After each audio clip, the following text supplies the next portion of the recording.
your hand, a clicker. Across from you, a masked man. You need an operation. He needs a favor. You live in the United States of no universal healthcare. He has healthcare money. You're here to click his clicker so he can his. You and the masked man have a contract. 10,000 clicks for $14,000.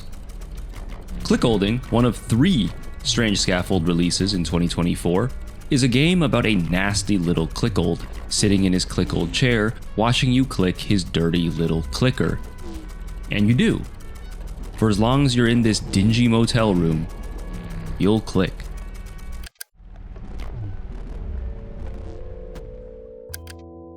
You have to click if you want to progress. Sometimes you'll click looking out the window, sometimes in the bathroom, whatever he commands. Weird, but you need that money. He'll tell you to turn on the AC and click in the cold, so you do. He'll have you staring at a painting while he talks that weirdo talk, so you do. Until you don't. Something you quickly learn is that despite being trapped in this claustrophobic room, despite being at the mercy of the masked man, you have a surprising amount of freedom. Clickolding is a game about a relationship. At first, between a weird wealthy man and a desperate person who can't afford to say no, but over the course of the game, that power dynamic subtly shifts. The man's control over you starts to wane, or rather, you start to recognize how much control you have over the game. Another relationship reveals itself, the one between the rules and the unruly, between the game and you. The first thing you see when you boot up Clickolding is this, a notice informing you that this game takes around 30 to 40 minutes to beat. These are the numbers that matter, 10,000 clicks in 30 to 40 minutes. And to the gamer ego, that means 29. $14,000. That money means less and less the more you click. The man tells you the cash is hiding under the bed, but you'll never see a cent of that money, let alone see it spent on whatever operation the game claims you need. Nothing exists outside of what you can interact with in this room. So screw the surgery, the money, what this squid guy wants. Temperature's too low? I change it, then change it right back. Clicking in the hallway? I trip the progress trigger, then go hang out by the painting. If I'm here to click, I'm gonna click my way. I've got no time for this man. I have records to beat and fun to find.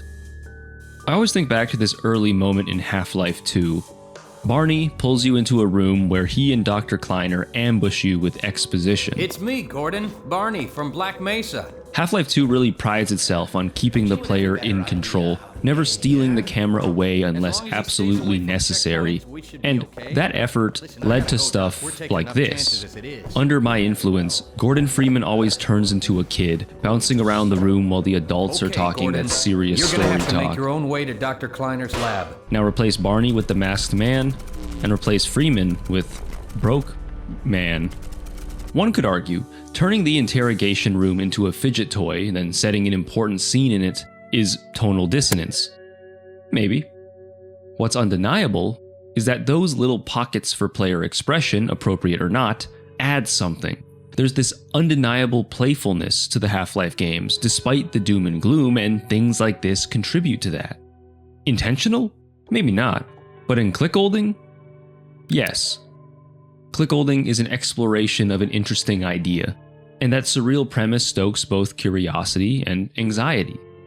It's also an experiment, one that shines its spotlight on the alleged dissonance, that holds a filthy stained mirror up to the player and encourages them to interrogate why and how they play.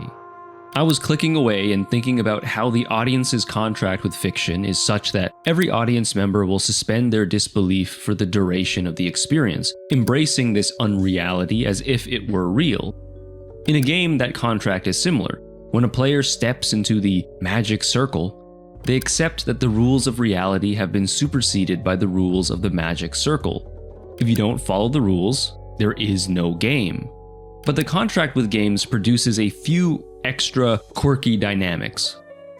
With what freedom they're allowed, they, because they are players, will always push against the boundaries of the game. Players will always find or force pockets where they can express and make this experience their own.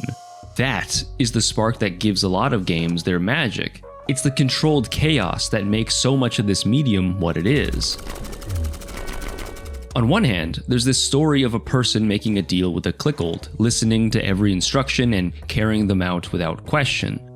On the other, there's the player railing against the rules. Take most open world games. Oh, the situation is urgent?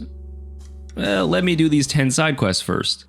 Oh, I'm the good little Boy Scout hero? Let me just harass 100 NPCs. This degree of dissonance is accepted, expected even. It becomes an unwritten clause in the player's contract with the game. That dissonant meta layer is where many games and players thrive, purposefully undermining certain elements of the game in exchange for this interactive spice that's both comedic and liberating. I'm supposed to be trapped, clicking for the masked warden to save my life, but I'm more interested in hitting the next funny number on the clicker, more interested in undermining this serious situation. The man's random ramblings became noise, and my own curiosity took center stage. The only time I really felt any type of unease was when I had to dig through those used tissues in the garbage to fish out the bathroom key. You nasty little man. Outside of that, I was messing this room up in whatever way I could. The masked man is the avatar that represents the game's control, an enforcer who imposes the rules of the magic circle upon you. He is the obstacle, and you are a player tasked with working around him, pushing against the walls, lashing out by experimenting and exploiting the mechanics. No matter how little wiggle room they have, players will always find a way to express themselves.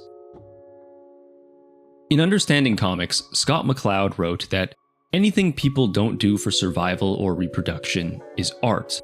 Whether that's a kid drawing in the mud, or a man banging a rock on a bigger rock, or a person clicking in a motel room, they're making art, they're expressing. And Clickolding challenges you, the player, to express with clicking. Vibrating, rolling, clicking rhythms, you discover new ways to click. You decide your favorite spots to click in. You set little micro goals for yourself. Humans have the unique capacity to find fun in any situation, and I think that this game is a simple, straightforward celebration of that. And I'm pretty confident in my interpretation because